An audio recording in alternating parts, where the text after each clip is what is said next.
الحمد لله وحده والصلاة والسلام على من لا نبي بعده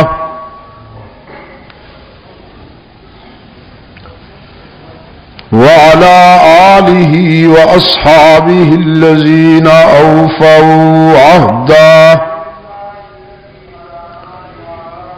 الذين هم مفاتيح الرحمة ومصابيح الغرر. أعوذ بالله من الشيطان الرجيم. بسم الله الرحمن الرحيم. ما آتاكم الرسول فخذوه وما نهاكم عنه فانتهوا واتقوا الله.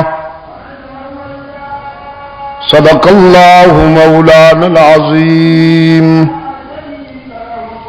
وقال النبي صلى الله عليه وسلم: لا يؤمن أحدكم حتى يكون هواه تبعا لما جئت به. وصدق رسوله النبي الأمي الكريم. ونحن على ذلك من الشاهدين والشاكرين والحمد لله رب العالمين.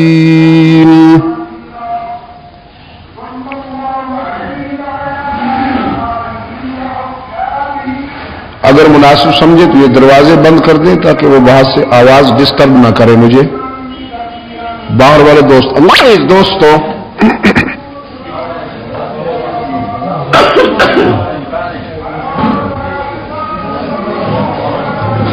آج 19 دسمبر 1986 ہم یہاں پشاور میں جمعہ کی نشست میں دعوت و تبلیغ کی نسبت سے جمع ہیں،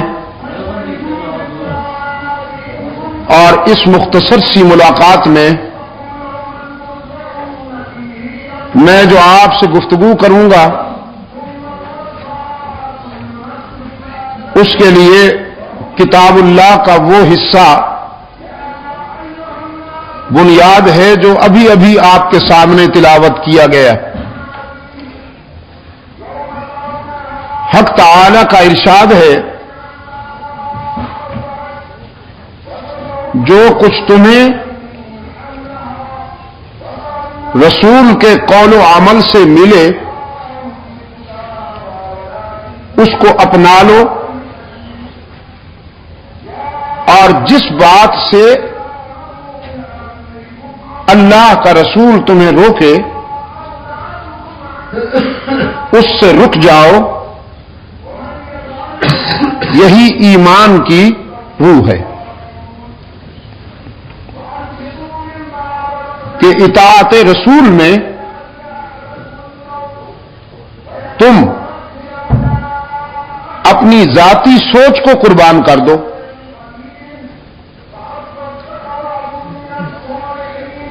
اللہ کے رسول صلی اللہ علیہ وسلم نے جو تمہارے لیے راستہ پسند کیا ہے وہی تمہارے لیے خیر کا راستہ ہے. جو تم سمجھتے ہو وہ اتنی خیر کا راستہ نہیں ہو سکتا جتنا کہ وہ راستہ خیر کا راستہ ہے جو تمہارے لیے اللہ کے رسول نے پسند فرمایا. جس بات کو تم نے اپنے لیے نقصان دہ سمجھا وہ بات تمہارے لیے اتنی نقصان دہ نہیں ہے جتنی تم سمجھتے ہو، بلکہ اصل میں نقصان دہ وہ بات ہے جو اللہ کے رسول نے تمہارے لیے نقصان دہ سمجھی. وہ ایک معیار قائم کر دیا قرآن کریم نے فرزندان اسلام کے لیے کہ اطاعت رسول میں صلی اللہ علیہ وسلم تمہیں اپنے جذبات اور احساسات کی قربانی دینی ہوگی. اور جب تک تم اپنے جذبات کی قربانی نہیں دو گے اس وقت تک اللہ کے رسول صلی اللہ علیہ وسلم کی اطاعت کا حق ادا نہیں ہو سکتا.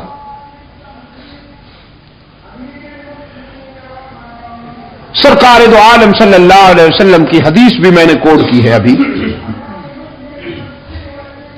جس میں ارشاد ہوتا ہے تم میں سے کوئی شخص ایمان میں اس وقت تک کامیاب نہیں ہو سکتا، لا یؤمن احدکم حتی یکون ہواہ تبعا لما جئت بہ،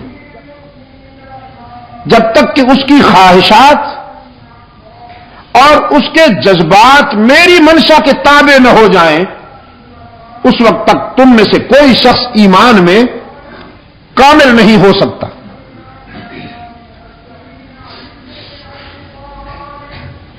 گویا مسلمان اللہ اور اس کے رسول کی اطاعت میں اپنے آپ کو اس حد تک پابند بنا لیتا ہے کہ اس کے جذبات و احساسات اور اس کی خواہشات اللہ اور اس کے رسول کی منشا کے تابع ہو جاتی ہیں، تب جا کر وہ دنیا اور آخرت کی واضح کامیابیاں حاصل کر سکتا ہے. حضرات صحابہ کرام رضوان اللہ تعالی علیہم اجمعین جو اس امت میں سب سے بہتر جماعت ہے، سب سے کامیاب ترین لوگ ہیں، ان کی سیرت و کردار میں بھی جو بات نمایاں نظر آتی ہے وہ یہی ہے کہ انہوں نے اپنی خواہشات اور اپنے جذبات پر اللہ اور اس کے رسول کی منشا کو حاکم مانا. انہوں نے وہ نہیں کیا جو خود چاہتے تھے، انہوں نے وہ کیا جو اللہ اور اس کے رسول کی منشا تھی. اس سے ان کے ذوق میں ایسی تبدیلی آئی کہ وہ گویا اخلاق نبوی کے پرتو بن گئے، عکس کامل بن گئے. علامہ ابن حجر اسقلانی رحمت اللہ تعالی علیہ نے حلقہ رسالت کا تجزیہ کرتے ہوئے ایک خوبصورت تضمین کی ہے کہ سرکار دو عالم صلی اللہ علیہ وسلم اپنے شاگردوں کے حلقہ میں تشریف فرما تھے. فرمانے لگے کہ اللہ نے میرے دل میں اس دنیا کی 3 چیزوں کی محبت ڈال دی ہے.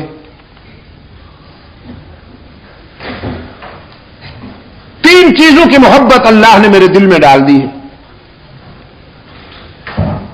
صحابہ کرام رضوان اللہ تعالی علیہم اجمعین یہ معلوم کرنے کے لیے بے قرار ہو گئے کہ ہمارے آقا کو کون سی چیزیں پسند ہیں کہ ہم بھی انہیں چاہیں. یہ تو آپ جانتے ہیں کہ چاہنے والوں کے لیے محبوب کی پسند بھی محبوب ہوتی ہے. محبت کا تقاضا ہے، جب کسی سے محبت ہو جائے تو اس کی ہر ادا اچھی لگتی. فرمایا حبب الی من دنیاکم ثلاث، 3 چیزوں کی محبت اللہ نے میرے دل میں ڈالی ہے. الطیب والنساء وفی روایت والمرأة الصالحة وجعلت قرۃ عینی فی الصلاۃ.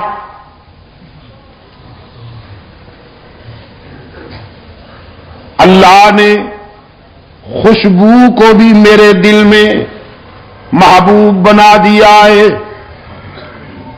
خوشبو بھی بہت پسند ہے،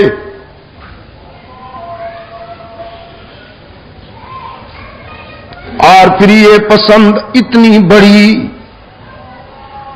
بڑی کہ خوشبوئیں حضور کو چاہنے لگیں۔ سرکار دو عالم صلی اللہ علیہ وسلم کا سراپا اقدس ہر وقت مہکتا تھا، عطر لگائے بغیر بھی خوشبوئیں ٹپکتی تھیں رحمت عالم صلی اللہ علیہ وسلم سے۔ اس قدر خوشبوئیں مہکتی تھیں حضور کے جسد اطہر سے کہ جس گلی سے گزر جاتے وہ گلیاں مہکتی۔ ڈھونڈنے والے راستوں کی مہک سے اندازہ کر لیا کرتے تھے کہ ابھی اللہ کا محبوب یہاں سے گزرا ہے۔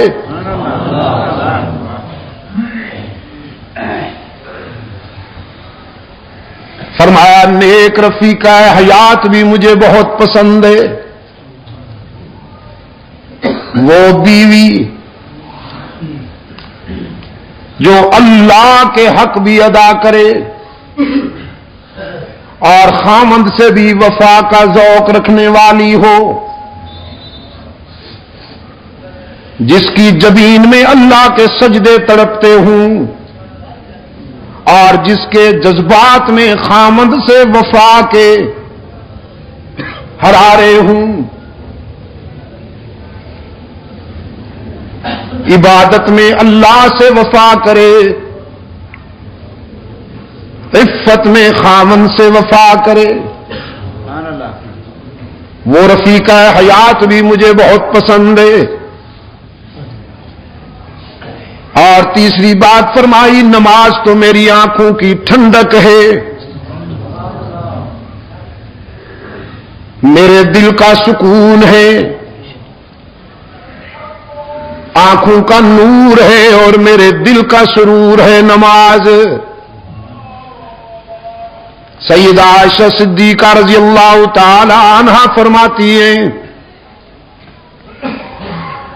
اللہ کا محبوب عابد بن کر جب نماز کے لیے کھڑے ہوتے تو کبھی کبھی یوں لگتا کہ ساری رات عبادت میں گزر جائے گی، آنکھوں میں آنسو ہوتے تھے، لبوں پر اس کی حمد و تسبیح ہوتی تھی، اور عاجزی کا یہ عالم کہ دیکھنے والوں کو رحم آتا تھا رسول اللہ کی عاجزی اور تواضع پر۔ ہم تو اکڑ کے کھڑے ہوتے ہیں نا، کبھی یوں کھجلی ہو رہی ہے کبھی یوں کھجلی ہو رہی ہے، اور سیدہ عائشہ صدیقہ رضی اللہ تعالیٰ عنہا فرماتی ہیں دیکھنے والوں کو رحم آیا کرتا تھا رحمت للعالمین کی عاجزی پر۔ قیام اتنا طویل کہ ہم سوچتے شاید پوری رات قیام میں گزر جائے گی، رکوع اتنا طویل، خیال آتا کہ شاید پوری رات رکوع میں گزر جائے گی، پھر سجدہ اتنا طویل، گمان ہوتا کہ شاید پوری رات سجدے کے حالت میں گزر جائے گی۔ ایک رات شب بھر آنکھیں برستی رہیں، روتے رہے اور قرآن کریم کی یہ آیت بار بار دہراتے رہے ان تعذبہم فإنہم عبادک، ان تعذبہم فإنہم عبادک، میرے معبود اگر تو میری امت کے گناہ گاروں کو سزا دینے لگے، ان کی خطاؤں پر ان کی گرفت کر لے، ان کے گناہوں کی سزا دینے لگے، تو تجھ سے کون پوچھنے والا ہے، تجھے کون روکنے والا ہے، بندے جو تیرے ہیں۔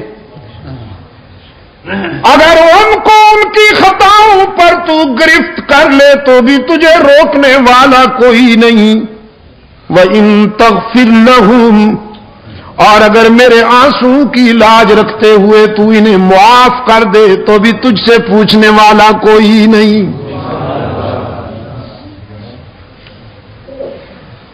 سیدہ عائشہ صدیقہ رضی اللہ تعالی عنہا فرماتی ہیں رحمت عالم صلی اللہ علیہ وسلم کے پائے اقدس سوج جاتے تھے، رو رو کر آنکھوں پہ ورم آ جایا کرتا تھا۔ ایک صبح رقت کے ساتھ سیدہ فرماتی ہیں اللہ کے محبوب آپ تو معصوم ہیں، آپ کی ذات سے خطا و سہو کا کوئی تصور بھی نہیں، پھر اس قدر عاجزی کیوں کرتے ہیں، اس قدر تواضع کیوں کرتے ہیں، ساری رات روتے رہتے ہیں۔ رحمت عالم صلی اللہ علیہ وسلم نے فرمایا افلا کونو عبدا شکورا، عائشہ میں اس کا شکر کیوں نہ ادا کروں جس نے یتیم کو سارے نبیوں کا امام بنا دیا،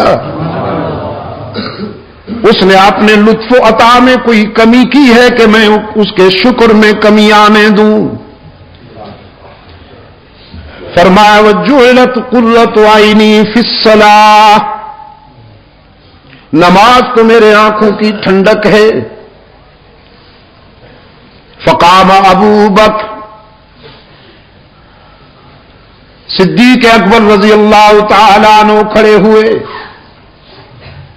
وفاؤں کا بادشاہ، وفاؤں کا بادشاہ، جب ہر طرف سے انکار ہو رہا تھا صدیق اکبر نے اقرار کیا، وفاؤں کا بادشاہ۔ جب ساری دنیا سوشل بائیکاٹ کر رہی تھی رحمت عالم سے، صدیق اکبر نے ایثار کا معیار قائم کر دیا۔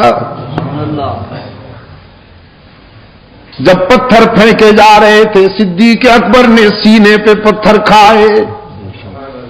رحمت عالم صلی اللہ علیہ وسلم اس لیے فرمایا کرتے تھے سب کے احسانات کا بدلہ چکا دیا ہے، لیکن ابو بکر میرا وہ یار ہے کہ اس کے احسانات کا بدلہ حشر میں اللہ ادا کرے گا۔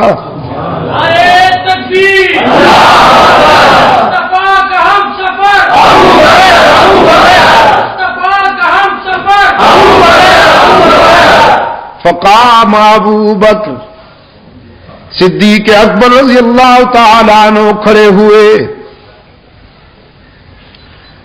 عرض کیا اللہ کے محبوب مجھے بھی تین چیزیں بہت پسند ہیں، مجھے بھی تین چیزیں بہت پیاری لگتی ہیں۔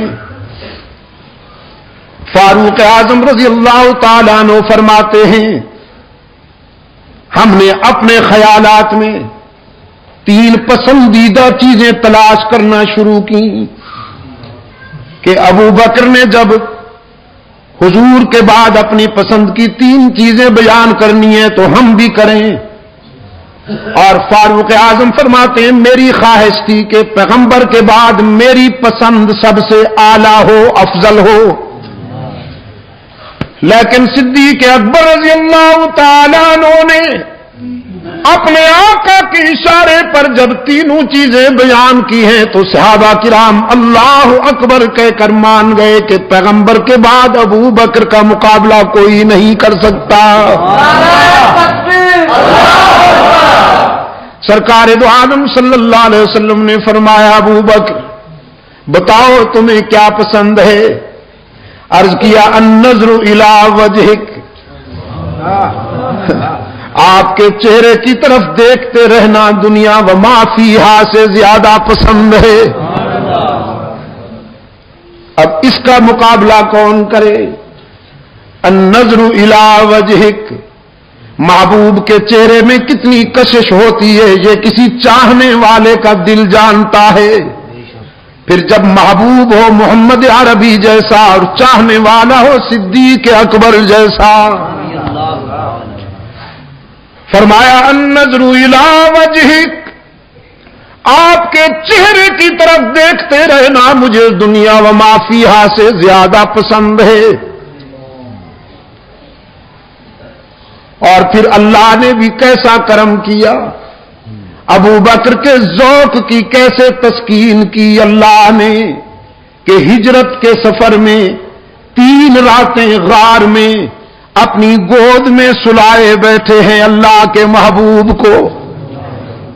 ابن حجر اسقلانی لکھتے ہیں ابو بکر کی گود میں رحمت للعالمین کا چہرہ انور ایسے لگتا تھا کہ ان القرآن یفتح فی الرحل، جیسے رحل میں قرآن کا نسخہ کھلا ہوا ہو. اور صدیق اکبر نے، اس عاشق صادق نے تنہا یہ نظارے حاصل کیے.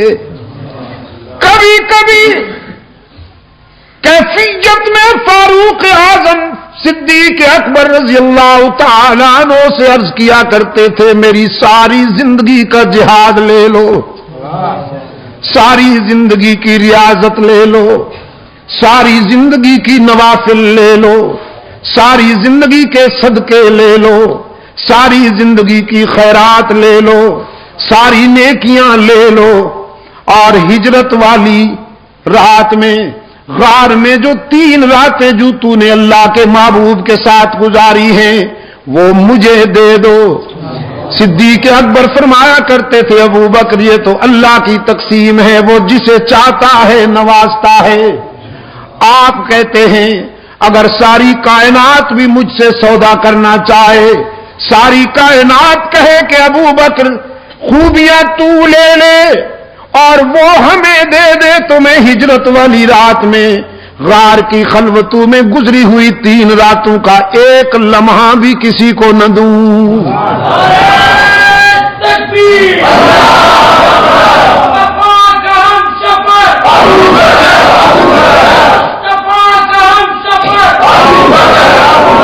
النظر الی وجہک، آپ کے چہرے کی طرف دیکھتے رہنا دنیا و ما فیہا سے زیادہ پسند ہے.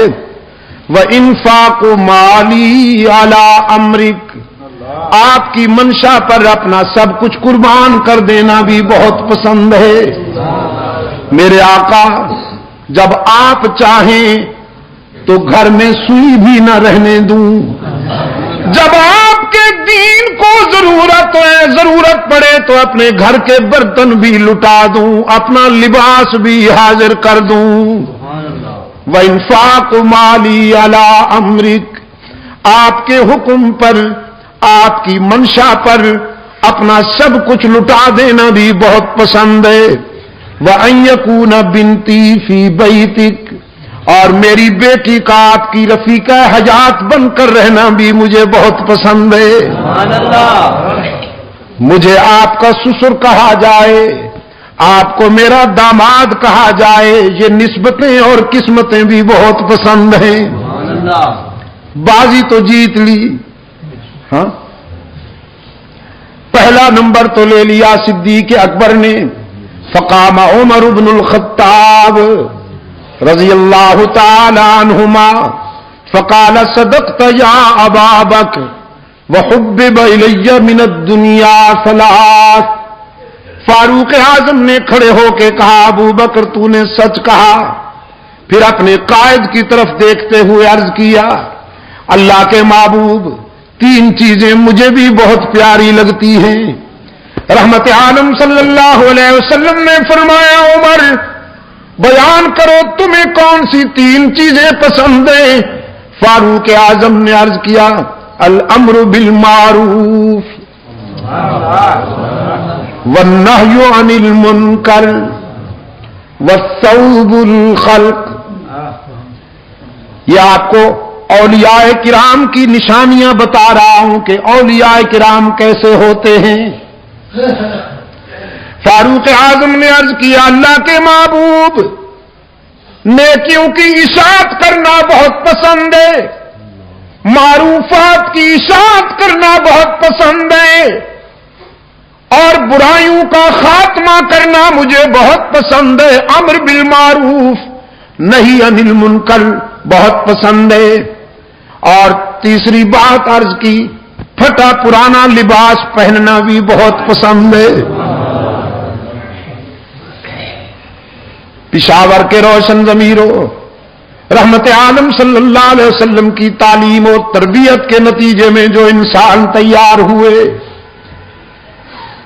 ابھی میرا عزیز کہہ رہا تھا نا عبد الباسط سلمہ کہ انہوں نے اپنے کردار سے انسانیت کا معیار قائم کر دیا، معیار قائم کر دیا انسانیت کا،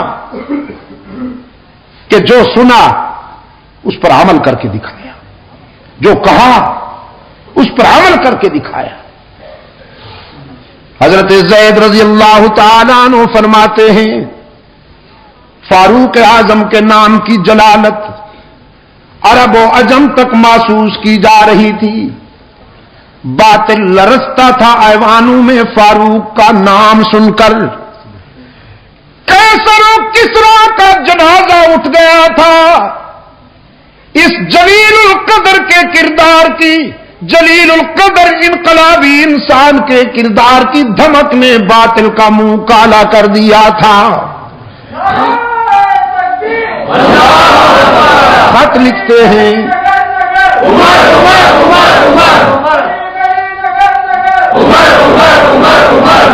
خط لکھتے ہیں تو دریا تعمیل کرتے ہیں، پیغام دیا تو ہواؤں نے تعمیل کی، پانی کا چلو پھینکا تو آگ بجھ گئی، کانپتی ہوئی زمین پر ٹھوکر ماری تو زلزلہ تھم گیا۔ عظمت کا یہ عالم ہے۔ اور پھر حضرت زید فرماتے میں نے اسی عمر کے کرتے پہ 17 پیوند شمار کیے، 17 ٹاکیاں لگی ہوئی تھیں، اس کندھے سے اس کندھے تک 4 ٹاکیاں کپڑے پر چمڑے کی لگی ہوئی تھیں، خالی زمین پر سو جاتے تھے، خاک سے پیار کرتے تھے۔ میں نے رات کہا تھا نا قصہ خانی میں بت شکنی سے پہلے خود شکنی ضروری ہے، بت شکنی سے پہلے خود شکنی ضروری ہے۔ جب تک آپ اپنی ذات پر فتح حاصل نہیں کریں گے اس وقت تک کائنات کے رموز کو بھی آپ نہیں سمجھ پائیں گے۔ فقام عثمان بن عفان رضی اللہ تعالی عنہ، حضرت عثمان ابن عفان رضی اللہ تعالیٰ عنہ کھڑے ہوئے، فقال صدقت یا عمر، عرض کیا عمر آپ نے سچ کہا ہے۔ پھر اپنے قائد کی طرف دیکھتے ہوئے عرض کیا وحبب الی من الدنیا ثلاث، 3 چیزیں مجھے بھی بہت پیاری لگتی ہیں۔ رحمت عالم صلی اللہ علیہ وسلم نے عثمان کی طرف پیار کی نگاہوں سے دیکھا، دیکھتے بھی بڑے پیار کی نگاہوں سے تھے اپنے عثمان کو۔ کبھی کبھی فرماتے تھے عثمان میرا وہ رضاکار ہے کہ جب یہ فرش پہ چلتا ہے تو اللہ کے فرشتے عرش پر اس سے حیا کرتے ہیں۔ بڑے پیار سے دیکھا عثمان کی طرف، فرمایا تمہیں کیا پسند ہے عثمان؟ عثمان ابن عفان رضی اللہ تعالیٰ عنہ نے فرمایا اللہ کے محبوب اطعام الجیعان وکسوۃ العریان وتلاوۃ القرآن۔ نعرہ تکبیر، سامع القرآن، سامع القرآن۔ 3 چیزیں مجھے بھی بہت پسند ہیں، بھوکوں کو کھانا کھلانا پسند ہے،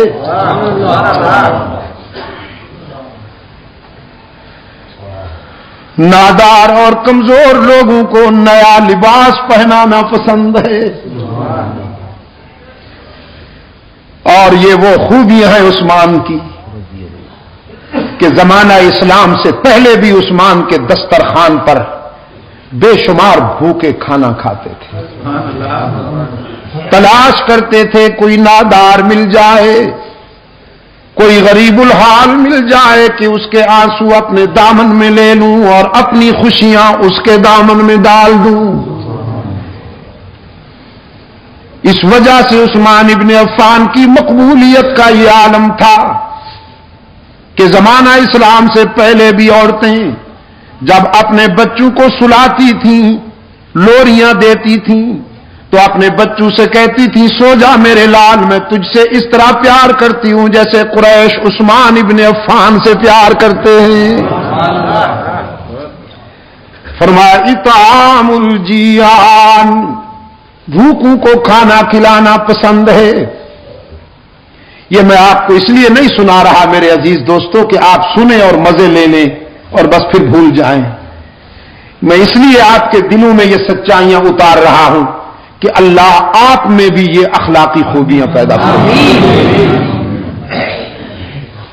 سرکار دو عالم صلی اللہ علیہ وسلم نے فرمایا اس نیک آدمی سے کہہ دو جو ساری رات عبادت کرتا ہے، تسبیح ہاتھ میں رکھتا ہے، ہر سال حج پہ جاتا ہے، عمرے بھی ادا کرتا ہے، ذکر و فکر میں محو رہتا ہے، لیکن جو رات کو پیٹ بھر کر سو جائے اور اس کے پڑوس میں کوئی انسان بھوکا تڑپتا رہے، رحمت للعالمین صلی اللہ علیہ وسلم نے فرمایا اس عابد شب زندہ دار سے کہہ دو کہ وہ ہم میں سے نہیں، ہم اس میں سے نہیں۔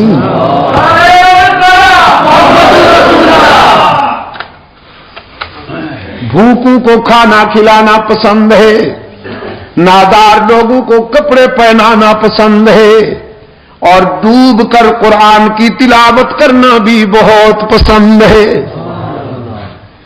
لاج رکھی عثمان نے، لاج رکھی اپنی پسند کی، جب تک جیتے رہے فیاضی کا دریا بھی بہتا رہا، سخاوت کا سمندر بھی موج زن رہا، اور پھر آخری وقت عثمان نے قرآن کا دامن نہیں چھوڑا، قرآن نے عثمان کو تنہا نہیں رہنے دیا۔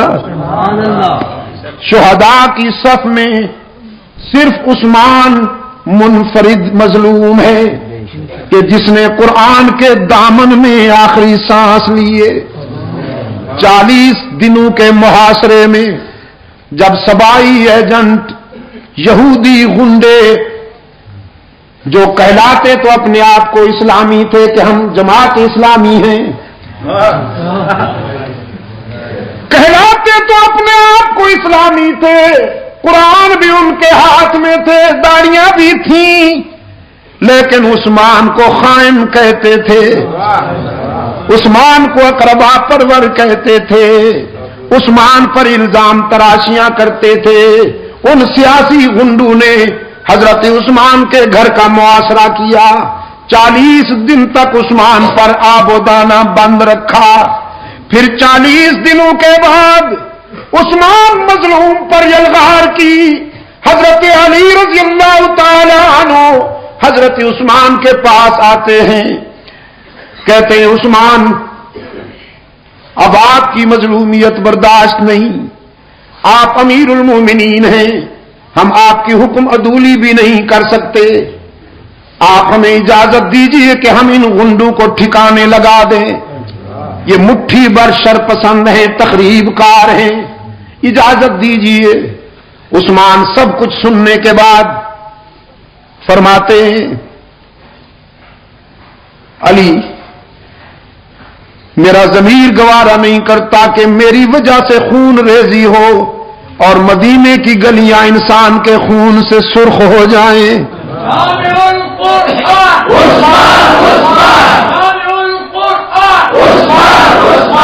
حضرت علی فرماتے ہیں امیر المومنین کتنے دنوں سے آپ کو بھوکا رکھا گیا ہے، پیاسا رکھا گیا ہے۔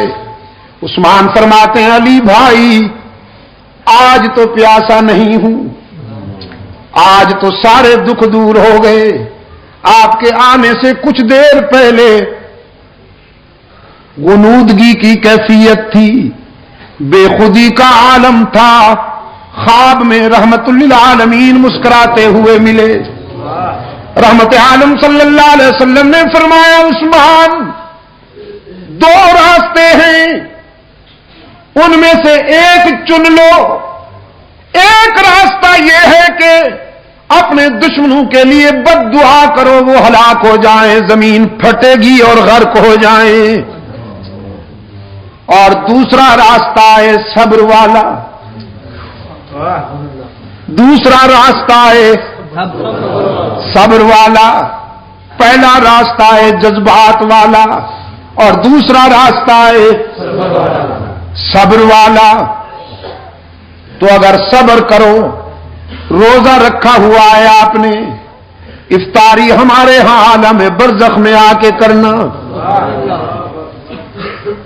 حضرت عثمان نے فرمایا میں نے اپنے آقا سے کہہ دیا ہے حضور میں دوسرا راستہ پسند کرتا ہوں، صبر کروں گا۔ آپ دعا فرمائیں کہ اللہ مجھے صبر کے مرحلے میں کامیاب کر دے۔ رحمت عالم صلی اللہ علیہ وسلم نے سینے سے لگا لیا۔ حضرت عثمان فرمانے لگے میرے سینے پر حضور اکرم صلی اللہ علیہ وسلم نے پیار کا ہاتھ رکھا، ساری پیاس دور ہو گئی، میں اب تک دل کی گہرائیوں میں حضور کے ہاتھ کی ٹھنڈک محسوس کر رہا ہوں۔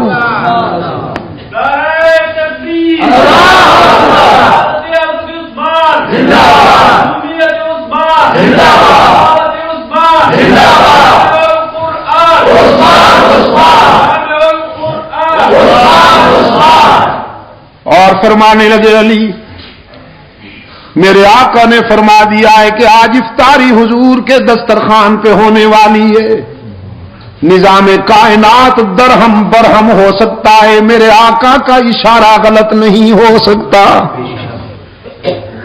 صبر کروں گا، آپ بھی صبر کیجئے۔ نماز عصر پڑھی، لباس بدلا، قرآن کو سامنے کھول کر بیٹھ گئے۔ بڑی تختی والا قرآن کریم تھا، چمڑے کے اوراق پہ لکھا ہوا، قرآن کریم کی تلاوت شروع کر دی۔ پہلے پارے کی آخری آیتیں تلاوت ہو رہی تھی کہ قاتل دیوار پھاند کر اندر آ گئے۔ حضرت عثمان کے سینے میں انہوں نے سلاخیں اتاری، داڑھی مبارک کو پکڑ کر نوچا، سینے میں سلاخیں اتاری، گھائل ہو کر حضرت عثمان کے سینے سے خون کا فوارہ نکلا، قرآن نے اپنے ورقوں میں محفوظ کر لیا۔ قرآن کے ورقے خون عثمان سے رنگین ہو گئے، اور پھر جب گھائل ہو کر گرے تو عثمان قرآن ہی کے دامن میں جا گرے۔ عثمان نے قرآن کو اور قرآن نے عثمان کو سینے لگا کر یاری پکی کر لی نا۔ حشر کے میدان میں شہداء جب اللہ کی عدالت میں پیش ہوں گے، کسی شہید کی شہادت کی گواہی ریت کے ذرے دیں گے، کسی شہید کی شہادت کی گواہی تلوار کی دھار دے گی، کسی شہید کی شہادت کی گواہی خنجر دے گا، کسی شہید کی شہادت کی گواہی خون گریبان دے گا، تیر و کمان دے گا۔ عثمان وہ مظلوم ہے، اس کی شہادت کی گواہی اللہ کا قرآن دے گا۔ عثمان نے جان دے دی لیکن قرآن کا دامن نہ چھوڑا۔ اطعام الجیان وکسوۃ العریان وتلاوۃ القرآن، تین چیزیں عثمان نے بیان کی۔ فقام علی بن ابی طالب رضی اللہ تعالی عنہ فقال صدقت یا عثمان، حضرت علی کھڑے ہوئے، فرمایا عثمان آپ نے سچ کہا ہے۔ پھر اپنے قائد کی طرف دیکھتے ہوئے عرض کیا وحبب الی من الدنیا ثلاث، اللہ کے محبوب مجھے بھی تین چیزیں بہت پسند ہیں۔ رحمت عالم صلی اللہ علیہ وسلم نے شفقت کی نگاہوں سے اپنے پیارے علی کو دیکھا، فرمایا علی بیان کرو تمہیں کیا پسند ہے؟ عرض کیا الخدمت للضعیف والضرب بالسیف والصوم فی الصحیف، مہمان کی خدمت کرنا بھی بہت پسند ہے، راہ حق میں تلوار چلانا بھی بہت پسند ہے، اور شدید گرمیوں میں روزے رکھنا بھی بہت پسند ہے۔ نعرہ تکبیر، چمن چمن کلی کلی، چمن چمن کلی کلی، مہمان آ جائے میرے گھر میں تو جی چاہتا ہے جو کچھ گھر میں ہو دسترخوان پہ رکھ دوں، میدان کارزار میں جی چاہتا ہے کہ کفر کی صفیں الٹ کے رکھ دوں، اور شدید گرمی میں اللہ کو راضی کرنے کے لیے روزے رکھ کر اپنے نفس کو مغلوب کرنا بھی میری چوائس ہے اور میرا ذوق ہے۔ علی کے روزے کھجور کا دانہ پانی پی کر سحری کر لی اور پھر نان جمی سے افطاری کر لی۔ ہماری سحریاں اور ہماری افطاریاں، اللہ اکبر، سحری اتنی بھرپور کہ افطاری تک کھانے کو کچھ جی نہ چاہے، پھر افطاری اتنی بھرپور کہ سحری تک کچھ طلب ہی نہ رہے۔ اللہ قبول فرما لے۔ رمضان تو آتا ہے روحانیت کی تعمیر کے لیے کہ ذرا باڈی کلوز ہو جائے، روح میں طاقت آ جائے۔ ہم رمضان میں بھی جسم کو پالتے ہیں، باڈی پلتی ہے ہماری، ورنہ حضرت علی رضی اللہ تعالیٰ عنہ کی افطاری کا یہ عالم ہے۔ افطاری تیار ہو رہی ہے، نان جمی تیار ہو رہا ہے، سیدہ فاطمہ کے ہاتھ روٹیاں بنا رہے ہیں۔ افطاری کا وقت قریب آ گیا، ایک ایک روٹی سب کے آگے رکھی ہے۔ باہر دستک ہوئی، انا ابن السبیل، مسافر ہوں، سوالی کی آواز آئی۔ حضرت علی رضی اللہ تعالیٰ عنہ نے اپنی روٹی اٹھا کر اپنے بڑے فرزند حضرت حسن کو دیتے ہوئے فرمایا، جاؤ لخت جگر میرے حصے کی روٹی سوالی کو دے کے آ جاؤ، میں پانی پی کر افطاری کر سکتا ہوں۔ حضرت حسن رضی اللہ تعالیٰ عنہ نے روٹی لے لی، عرض کیا ابا حضور اگر اجازت ہو تو میں اپنے حصے کی روٹی بھی سوالی کے لیے لے جاؤں۔ فرمایا سبحان اللہ، اس میں اجازت کی کون سی بات ہے۔ شہید کربلا رضی اللہ تعالیٰ عنہ حضرت حسین نے بھی اپنے حصے کی روٹی اٹھا کے حسن کے دامن میں ڈال لی۔ تینوں روٹیاں لے کر جب حضرت حسن جانے لگے تو سیدہ فاطمہ اس میدان میں کیسے پیچھے رہتی؟ انہوں نے تو صحابت کے گر محمد کی گود میں سیکھے تھے، انہی کی تو تعلیم و تربیت تھی۔ فرمایا بیٹے میرے حصے کی روٹی بھی سوالی کے لیے لے جاؤ، میں بھی محمد کا خون ہوں نا، پانی سے افطاری کر لوں گی۔ چاروں روٹیاں لے جانے لگے حضرت حسن، سیدنا علی کی خادمہ حضرت فضہ خادمہ اور کنیز تڑپ اٹھی اور اپنے حصے کی روٹی اٹھا کر بھی حسن کے دامن میں ڈال دی۔ عرض کیا شہزادے میرے حصے کی روٹی بھی سوالی کے لیے لے جاؤ، تاکہ دنیا کو پتہ چل جائے کہ صرف علی کا گھرانہ ہی سخی نہیں ہوتا، علی کے غلام بھی سخی ہوتے ہیں۔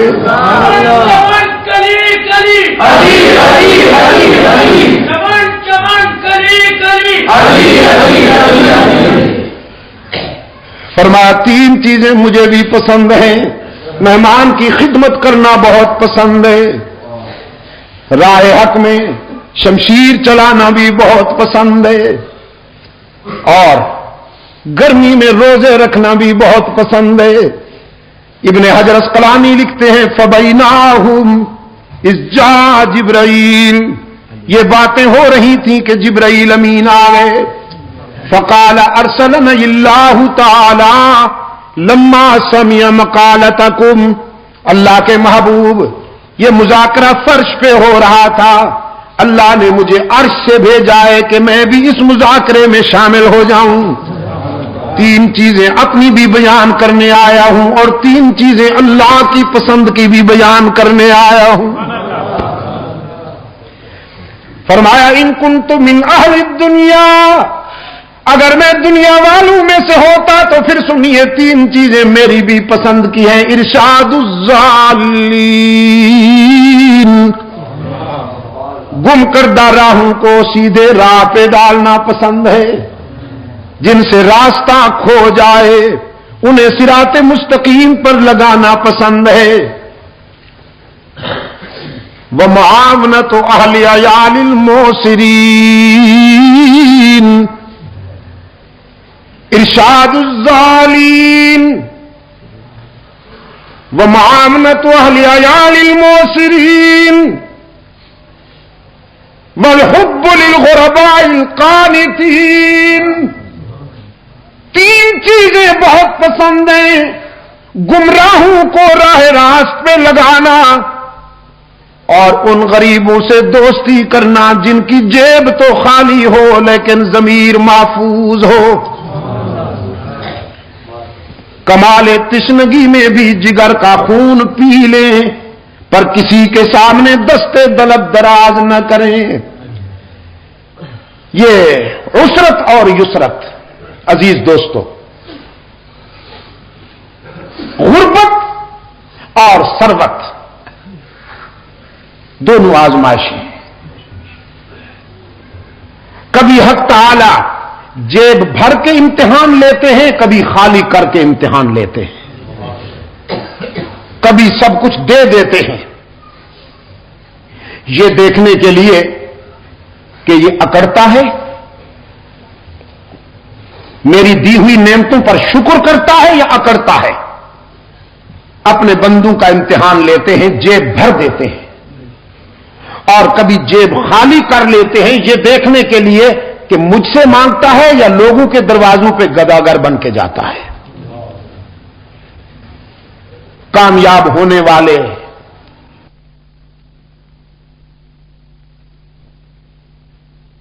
کام لیا کرتے ہیں. حضرت روح الامین نے انہی کی بات کرتے ہوئے فرمایا: بعض امیر غریبوں سے دوستی کرنا بھی بہت پسند ہے، اور جن کے حجال زیادہ ہوں، بچے زیادہ ہوں اور آمدنی کم ہو، مخفی طریقے سے ان کا تعامل کرنا بھی بہت پسند ہے.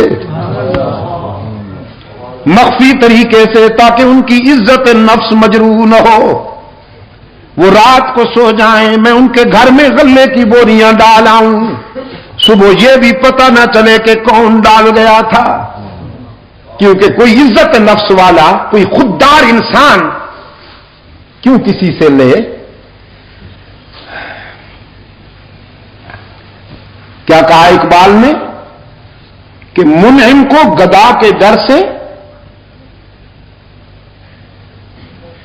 بخشش کا نہ ہو یارا. جزاک اللہ. منعم کو گدا کے ڈر سے بخشش کا نہ ہو یارا. یہ ہے مومن کی خودداری اور اس کی عزت نفس، سیلف ریسپیکٹ، کہ اس کو کوئی دینا بھی چاہے تو اس کی عزت نفس کے ڈر سے نہ دے سکے کہ کہیں یہ ٹھکرا نہ دے کہ تو کون ہے مجھ کو دینے والا، میں تو اللہ سے لینے والا ہوں. کسی بندے سے لینا میری عزت نفس کی توہین ہے.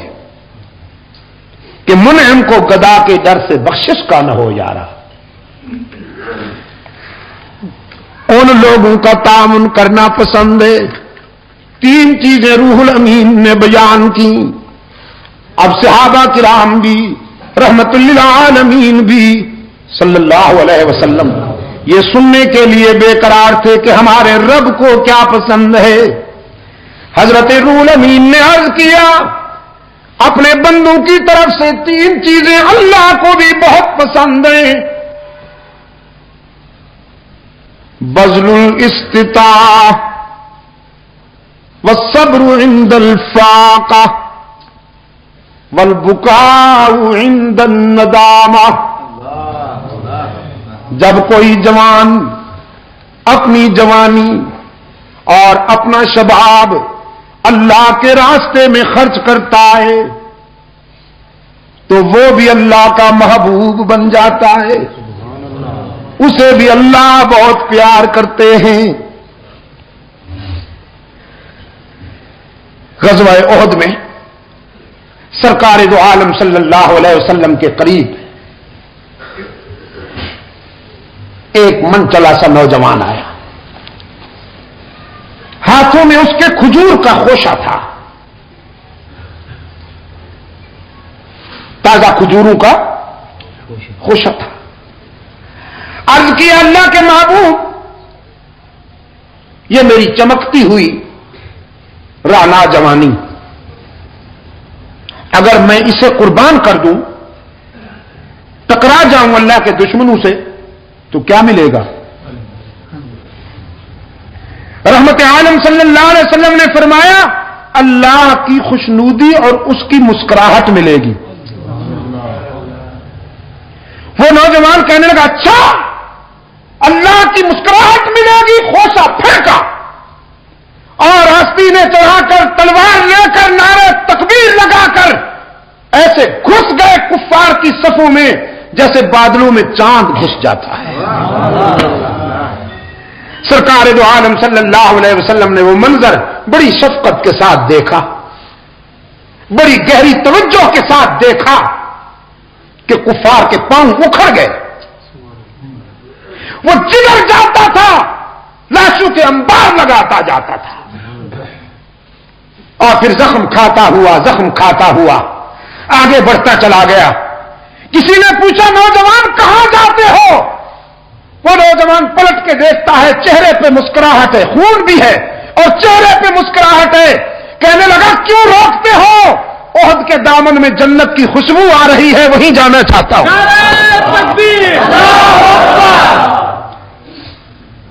اور اسی جذبے کے ساتھ جان دے ڈالی اس نے۔ یہ جوانی بھی اللہ کو بہت پسند ہے۔ بذل الاستطاعہ، حق تعالی جسے شباب عطا فرمائے، خون کی حرارتیں عطا فرمائے، یہ ہے تو چند روز کی مہمان۔ اور اگر کوئی جوان اپنی جوانی کو اللہ کی مرضی پر خرچ کر ڈالے تو فرمایا وہ جوان بھی اللہ کو بہت پیارا لگتا ہے۔ اللہ کسی کو دولت عطا فرمائے، رہنا اس نے بھی نہیں، لیکن اگر اس دولت کو کوئی اللہ کی مرضی پہ خرچ کر دے تو اللہ اس سے بھی بہت پیار کرتے ہیں۔ بذل الاستطاعہ، اپنی صلاحیت اور اپنی استعداد کو اللہ کے راستے میں خرچ کرنے والے بھی اللہ کو بہت پسند ہیں۔ دوسرے نمبر پہ فرمایا والصبر عند الفاقہ، تنگ دستی میں صبر کرنے والے بھی اللہ کو بہت پسند ہیں۔ رب العالمین جن لوگوں کو تنگ دستی اور عسرت کے انداز میں آزمائے، اس آزمائش میں وہ ثابت قدم رہیں، اللہ کے سوا کسی کے آگے دامن نہ پھیلائیں، صبر سے کام لیں، تو فرمایا یہ صبر کرنے والے غریب بھی اللہ کو بہت پسند ہیں۔ والبکاء عند الندامہ، اور اپنے گناہوں پہ شرمندہ ہو کر رونے والے گناہگار بھی اللہ کو بہت پسند ہیں۔ سرکار دو عالم صلی اللہ علیہ وسلم نے فرمایا 2 قطروں پہ جہنم کی آگ حرام ہے، 2 قطروں پہ قطرتان، 2 قطروں پہ جہنم کی آگ حرام ہے۔ ایک شہید کے جسم سے ٹپکنے والا خون کا قطرہ حرام ہے، جہنم کی آگ اس پر بھی، اور دوسرا گناہگار کی آنکھ سے احساس ندامت میں بہنے والا آنسو حرام ہے، اس پر بھی جہنم کی آگ۔ کبھی رو کے تو دکھائیے اللہ کے حضور، کبھی آنسو بہا کے تو دکھائیے۔ کتنے پیار سے فرمایا قال ربكم ادعوني استجب لكم ان الذين يستكبرون عن عبادتي سيدخلون جهنم داخرين۔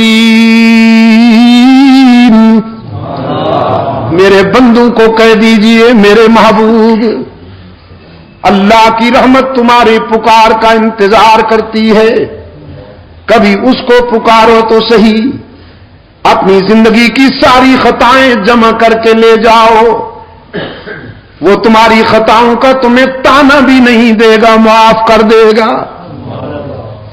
کتنے پیار سے فرمایا نبی عبادی انی انا الغفور الرحیم، میرے خطا کار بندوں سے کہیے اگر تمہارے گناہ بہت ہیں تو میری رحمت کا بھی کوئی ٹھکانہ نہیں، اپنی ساری زندگی زندگی کے گناہ جمع کر کے لاؤ، میرے در پہ جبین نیاز جھکاؤ، طلب کا دامن پھیلاؤ، ندامت کے اشک بہاؤ، میرے لطف و کرم کو آزماؤ تو صحیح، تمہارے آنے میں دیر ہے، میرے راضی ہونے میں دیر نہیں ہوگی۔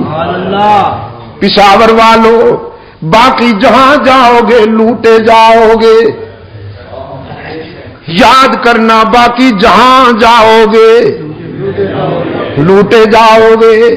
یار لوگوں نے دکانیں سجا رکھی ہیں، جھنڈیاں لہرا رکھی ہیں، زلفیں بڑھا رکھی ہیں، چادریں چڑھا رکھی ہیں، بزرگوں کی قبروں پر چادریں چڑھا رکھی ہیں، اور تھیوری یہ ہے، فلسفہ یہ ہے، کچھ لے کے آؤ گے تو کچھ لے کے جاؤ گے، خالی ہاتھ آؤ گے تو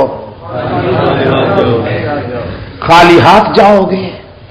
اور نادان لوگوں کو، سادہ لو لوگوں کو یہ باور کرایا جاتا ہے، میاں تم تو بہت گناہگار ہو، اللہ تمہاری نہیں سنتا۔ یہ اللہ کے پیارے ہیں، تمہاری ان کے آگے، ان کی اللہ کے آگے، کیونکہ تمہاری سنتا نہیں اور ان کی ٹھکراتا نہیں، ڈائریکٹ نہیں سنتا، انڈائریکٹ سنتا ہے، ڈائریکٹ نہیں سنتا، وہ انڈائریکٹ سنتا ہے۔ قرآن پاک نے فرمایا قال ربکم ادعونی استجب لکم، قرآن کہتا ہے ڈائریکٹ سنتا ہے، یہ فنکار کہتے ہیں نہیں۔ کیوں؟ اس لیے کہ اگر بندے ڈائریکٹ اللہ سے مانگنا شروع کر دیں تو ان کا کیا بنے گا؟ یہ بروکر جو بیٹھے ہوئے ہیں آخر بیچارے، ان کا بھی دھندا ہے، کاروبار ہے، کچھ مرید آئیں گے تو نظرانہ ملے گا نا جی۔ سب لوگ اپنے اپنے گھروں میں مصلے بچھا کر اللہ سے مانگنا شروع کر دیں تو ان کا کیا بنے گا؟ سارا اختلاف یہی تھا مکہ والوں کو سرکار دو عالم صلی اللہ علیہ وسلم سے۔ وہ کہتے تھے آپ ہماری انکم کلوز کرتے ہیں، آخر یہ بھی تو اللہ کے پیارے ہیں، ما نعبدهم الا لیقربونا الی اللہ زلفیٰ، ہم تو اللہ کے پیاروں سے جا کر مانگتے ہیں، چونکہ یہ اللہ کے پیارے ہیں، ہماری سنتا نہیں اور ان کی ٹھکراتا نہیں۔ اور یہی تصور ہے کلیسا کا، رہبانیت یہی ہے، عیسائیت یہی ہے۔ عیسائی کہتے ہیں کلیسا میں آؤ، پادری کو خوش کرو، اور پادری تمہاری بات اللہ سے منوائے گا، ادروائز تمہاری کوئی بات نہیں مانی جائے گی۔ اسلام کہتا ہے نہیں، اللہ سے ملنا ہے تو تنکوں کے سہاروں کی ضرورت نہیں، یہاں ایکسچینج کا چکر ہی نہیں ہے، ڈائریکٹ ڈائلنگ ہے، جب چاہو جہاں چاہو اللہ سے رابطہ قائم کر لو۔ بیت اللہ شریف پر جو غلاف ہے اس پہ قرآن کریم کی یہ آیت موٹے حروف کے ساتھ لکھی ہوئی ہے، دور سے نظر آتی ہے۔ فرمایا من یعمل سوءا او یظلم نفسا، من یعمل سوءا او یظلم نفسه ثم یستغفر اللہ یجد اللہ غفورا رحیما۔ جس نے زندگی کے سفر میں بہت ٹھوکریں کھائی ہوں، بہت خطائیں سرزد ہوئی ہوں، لیکن جب شرمندہ ہو کر اللہ کے در پہ آئے گا تو اللہ کو روٹھا ہوا نہیں پائے گا، مہربان پائے گا۔ بیت اللہ میں آنے والوں کے لیے سب سے پہلے غلاف کعبہ یہی اعلان کرتا ہے تم اپنے ناراض رب کے پاس نہیں آئے ہو، مہربان رب کے پاس آئے ہو۔ جو منوانا ہے منواؤ، جو منوانا ہے منواؤ، جتنا رونا ہے آنسو بہاؤ، یہاں سے کوئی مایوس اور معروم ہو کر نہیں جاتا۔ دنیا والوں سے مانگا جائے تو ناراض ہوتے ہیں، نہ مانگا جائے تو خوش ہوتے ہیں، لیکن رب العالمین کے دربار کا ضابطہ یہ ہے، جو نہ مانگے اس سے ناراض ہوتے ہیں، مانگنے والوں سے خوش ہوتے ہیں۔ فرمایا اذا سألك عبادی انی فانی قریب، میرے محبوب، میرے بندے آپ سے جب میرا پتہ پوچھیں کہ رب سے ملنا ہے کہاں ملے گا، تو بتا دو انہیں انی قریب، میں تو تمہارے قریب رہتا ہوں۔ الہ العالمین کتنا قریب ہے تو، بڑی ہستیاں تو غریبوں سے دور بستی ہیں، بڑی ہستیوں کی بستیاں تو غریبوں سے دور ہوا کرتی ہیں۔ رب العالمین نے فرمایا میں بڑا تو ساری کائنات سے ہوں، لیکن میں نے کہیں دور محل نہیں بنایا، کہیں دور کوٹھی نہیں بنائی۔ نحن اقرب الیہ من حبل الورید، میں تو تیرے وسط قلب میں رہتا ہوں، دل کی گہرائیوں میں رہتا ہوں۔ جب اتنا قریب ہوں تو پھر مجھے پکارا کرنا، میرے سامنے درد دل بیان کیا کرنا، باقی جہاں جائے گا تانا ملے گا۔ صرف یہی در ہے یہاں تانا دیے بغیر ساری خطائیں معاف کر دی جائیں گی۔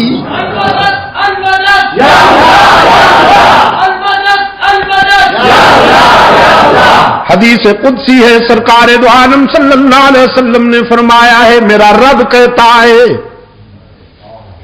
جب کوئی بوڑھا گناہگار میرے در پہ روتا ہوا آئے، جس کے نامہ اعمال میں ایک بھی خوبی نہ ہو، ساری زندگی بغاوت میں گزار دی، شباب کا نشہ تھا، جوانی کا غرور تھا، دولت کی مستی تھی، برادری اور پارٹی کی ترنگ تھی، رگوں میں گرم گرم خون کی روانی تھی، بغاوت میں زندگی گزار دی، لیکن اب زندگی کی شام ہو گئی، آنکھوں سے بینائی چلی گئی، کان سے سماعت چلی گئی، زبان لڑکھڑانے لگی، دماغ شل ہو گیا، کمر جھک گئی، ہاتھوں پاؤں میں لرزہ طاری ہو گیا، بالوں میں سفیدی اتر آئی، بیماریوں نے یلغار کر دی، معدہ کچھ ہضم نہیں کرتا، اور سب سے بڑا المیہ جیب خالی ہو گئی، اولاد پرواز کر گئی، لوگوں نے بھی نگاہیں پھیر لی، ساری دنیا سے ٹھکرایا ہوا یہ بوڑھا نشان عبرت بن کر اللہ کے در پہ آتا ہے اور خالی ہاتھ آتا ہے، اللہ کے حضور آ کر اشک بہاتا ہے کہ تنگ دستی کے جو عالم میں میں گھبراتا ہوں۔ یہ بھی کسی کسی کی قسمت ہوتی ہے کہ وہ اپنے در پہ بلا لے۔ تنگ دستی کے جو عالم میں میں گھبراتا ہوں، پردر غیر پہ جاتے ہوئے شرماتا ہوں، ہاتھ پھیلانے میں محتاج کو غیرت کیسی، شرم اتنی ہے کہ بندہ تیرا کہلاتا ہوں۔ الہ العالمین سجدے بھی نہیں کہ سفارش کے طور پر پیش کروں، آہیں بھی نہیں، تسبیحات بھی نہیں، صدقات بھی نہیں، خیرات بھی نہیں، قیام بھی نہیں، رکوع بھی نہیں، حج بھی نہیں، عمرے بھی نہیں، خالی ہاتھ آیا ہوں اور اس یقین کے ساتھ آیا ہوں کہ اگر تو نے دستگیری نہ کی تو ہلاک ہو جاؤں گا۔ دیکھ اب دنیا میں سے کوئی رشتہ باقی نہیں رہا، سارے تعلق ٹوٹ گئے، سارے رشتے چھوٹ گئے، اب تیرے در پہ آیا ہوں سوالی بن کر، ہارے ہوئے جرنیل کی طرح۔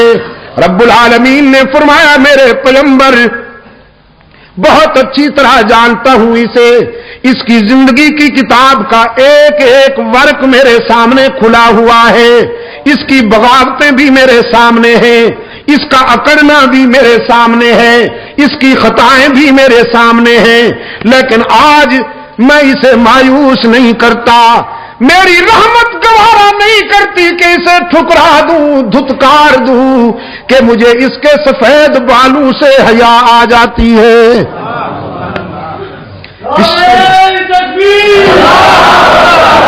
پشاور کے روشن ضمیروں، بیٹے کو باپ کے سفید بالوں سے حیا نہیں آتی، لیکن رب العالمین کو اپنے بندے کے سفید بالوں سے حیا آ جاتی ہے۔ فرمایا والبکاء عند الندامہ، احساس ندامت میں، شرمندگی میں رونے والے گناہگار کے آنسو بھی اللہ کو بہت پسند ہیں۔ بغیر تانا دیے معاف کرنے والا کون؟ ہی کی ضرب لگاؤ، یہاں کے در و دیوار کو گواہ بناؤ کہ اے اللہ ہم نے تجھ سے کیا ہوا وعدہ نبھانے کی کوشش کی ہے۔ گواہ بناؤ، یہاں کے ذرے ذرے کو آواز پہنچاؤ ان تک۔ بغیر کچھ لیے سب کچھ دینے والا کون؟ گناہگاروں اور خطا کاروں کو تانا دیے بغیر معاف کر دینے والا کون؟ ہم سب کا دستگیر کون؟ حاجت روا کون؟ مشکل کشا کون؟ نبیوں کا حاجت روا کون؟ رسولوں کا مشکل کشا کون؟ نبیوں رسولوں نے آزمائش کے وقت کس سے مدد مانگی؟ سب سے پہلے نبی، سب سے پہلے پیغمبر حضرت آدم نے آزمائش کے وقت اللہ کے حضور دامن پھیلایا، ربنا ظلمنا انفسنا وان لم تغفر لنا وترحمنا لنکونن من الخاسرین۔ آدم کا مشکل کشا کون؟ یونس کا مشکل کشا کون؟ ابراہیم کا مشکل کشا کون؟ یعقوب کا مشکل کشا کون؟ یوسف کا مشکل کشا کون؟ کنویں میں یوسف کی جان بچانے والا کون؟ شاہی محل میں یوسف کی آن بچانے والا کون؟ رحمت للعالمین کا مشکل کشا کون؟ صدیق کا مشکل کشا کون؟ فاروق کا مشکل کشا کون؟ عثمان کا مشکل کشا کون؟ علی کا مشکل کشا کون؟ او بھی کے بیمارو، اللہ تمہیں شفائے کاملہ عطا فرمائے۔ اللہ بھی نہیں، اللہ بھی نہیں، اللہ ہی۔ علی کا مشکل کشا کون؟ علی رونے والا، آنسو پوچھنے والا کون؟ علی مانگنے والا، دامن بھرنے والا کون؟ علی بیمار ہونے والا، صحت دینے والا کون؟ علی جھکنے والا، جھکنے سے پاک کون؟ علی عاجزی کرنے والا، تواضع سے پاک کون؟ علی بیٹوں والا، بیٹوں سے پاک کون؟ علی بیویوں والا، بیویوں سے پاک کون؟ علی رشتوں عزیزوں اقربا والا، رشتوں عزیزوں سے پاک کون؟ مشکل کشا کون؟ حاجت روا کون؟ کار ساز کون؟ دستگیر کون؟ زندگی رہی تو رات کو پھر یہاں سے شروع کریں گے بات انشاءاللہ۔ کہاں بھائی؟ تو آپ کو تو پہلے سے پتا ہے، پتا تو مجھے نہیں۔ اس کا مطلب یہ ہے کہ مجھے آپ بتائیے کہ کہاں ہے۔ آپ کو تو اللہ کے فضل سے پتا ہے۔ میں دعا کرتا ہوں تبلیغ قرآن و سنت کے رضاکاروں کے لیے اللہ اس انجمن کو اور زیادہ دین کی تبلیغ کی توفیق مرحمت فرمائے۔ آپ تمام دوست بھی یہاں جس اخلاص کے ساتھ شرکت کرتے ہیں، موسم گرم ہو یا سرد، آپ گرم ہی گرم ہیں۔ اللہ آپ کو بھی جزائے خیر عطا فرمائے۔ یقین فرمائیے کہ رات میرے دل کی گہرائیوں سے آپ کے لیے دعا نکلتی رہی۔ جس شدت کے سرد موسم میں آپ چل کر وہاں آئے تھے، یہ آپ کا اخلاص ہے۔ میں نے وہاں تو ہار نہیں مانی، اوپر اوپر سے کہتا رہا کہ بس میں ٹھیک ہوں، آپ کو سردی لگ رہی ہے. اصل بات یہ تھی، یقین فرمائیے کہ ہونٹ کپ کپا رہے تھے، مجھ سے بولا نہیں جا رہا.